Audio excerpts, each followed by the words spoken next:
বাদুড়িয়া বিধানসভা কেন্দ্রের বাগজোলা গ্রাম পঞ্চায়েতের ঘোষপুর পালপাড়া এলাকার একটি আইসিডিএস কেন্দ্রের বেহাল দশা। ক্ষোভের মুখে এলাকার মহিলারা। শুনে নেব অস্বাস্থ্যকর পরিবেশে কেমনভাবে চলছে আইসিডিএস কেন্দ্র, কি জানাচ্ছেন আইসিডিএস কেন্দ্রে আসা ছাত্রছাত্রীদের অভিভাবকরা। তাহলে এরকম আমার মতন প্রত্যেকটা বাচ্চারা পাই।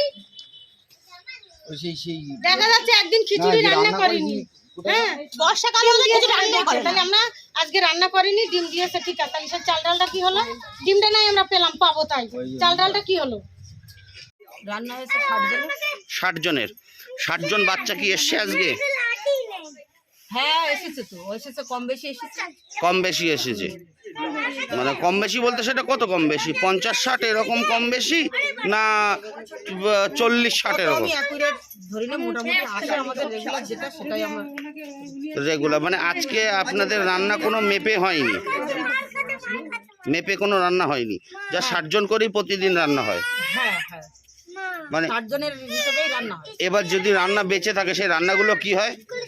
রান্না বেঁচে থাকে ওই আশেপাশে কেউ চায় একটু খেলো, তারপরে বিক্রি আসে, গরিব মানুষ চায়, এই এক আধজনের রান্না, কি আর এক দুজনের।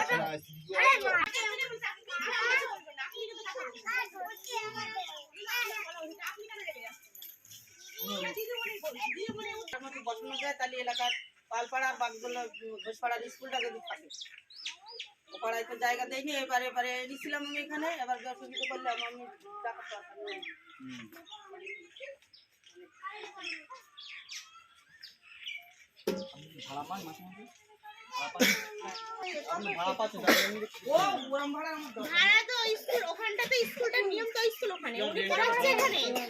এবারে মেন কথা ওই স্কুলটা পড়ায়, ওখানে চাল ডাল রেখেছে কিভাবে আপনারা গিয়ে একটু দেখে আসেন ওখানটায়, ওখানে মেন ওখানে পড়ায় না। তাহলে ওইখানে